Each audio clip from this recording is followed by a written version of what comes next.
While it's true that many challenges lie ahead for Afghanistan that we will be talking about today, I want to join others in recognizing that the peaceful transfer of political power from one democratic leader to another marks a key milestone in the political rebirth of Afghanistan.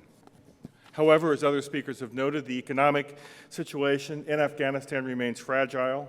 Endemic poverty, hunger and malnutrition, faltering growth, diminishing revenue, and a burgeoning illicit economy continue to diminish opportunities for Afghan communities and inherently leave open space for those who seek to exploit such fragility.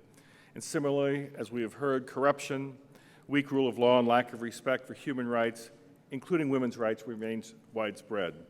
But these are issues of which President Ghani and CEO Abdullah are keenly aware and engaged.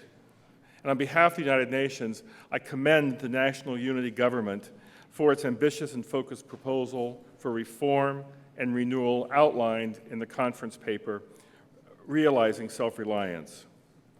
Ladies and gentlemen, it is apt at this historic moment of political and security transition that the international community reconvene to review, update, assess, and renew the commitments made 2 years ago in Tokyo, together with our Afghan partners.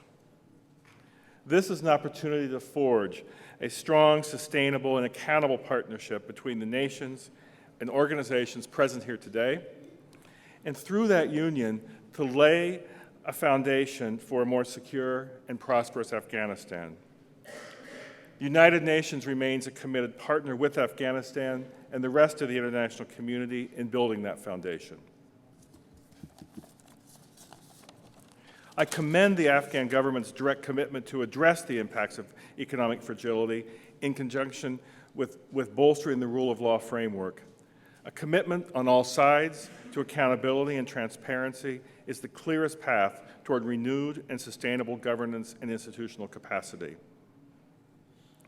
The scope of the humanitarian crisis affecting Afghanistan should also not be underestimated, and this, too, is the United Nations priority. There remains an acute need for humanitarian support and funding.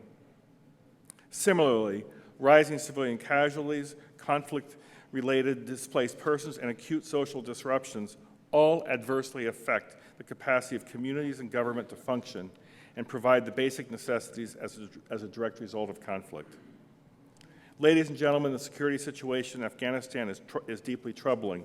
The horrific attack in Paktika, which killed at least 62 individuals, mostly civilians, and injured more than 100 others, is a clear but sadly not isolated example of the terrible toll that this conflict continues to take upon the Afghan people.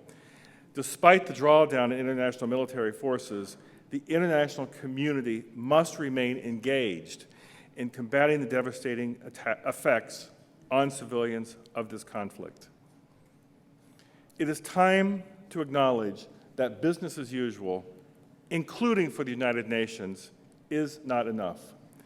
The Afghan government has already indicated that it is seeking to refresh the form and function of aid and partnership with the United Nations and the international community. And we in the United Nations see this as a clear opportunity for us all. Genuine partnership requires both honesty and commitment on both sides. And I acknowledge that rethinking our approach to development in this context is an opportune discussion and one rich in potential rewards for how we all progress a sustainable reform agenda. Our commitment to Afghanistan must remain unshakably linked to the principles of international aid effectiveness, focus on the priorities identified by Afghanistan, and must recognize the primacy of Afghan leadership in shaping the development agenda and implementation. This is a grave responsibility for us all present, and I reaffirm the United Nations' ongoing assurance of support and action. Thank you, Chairs. Thank you very much, Jeffrey. Thank you.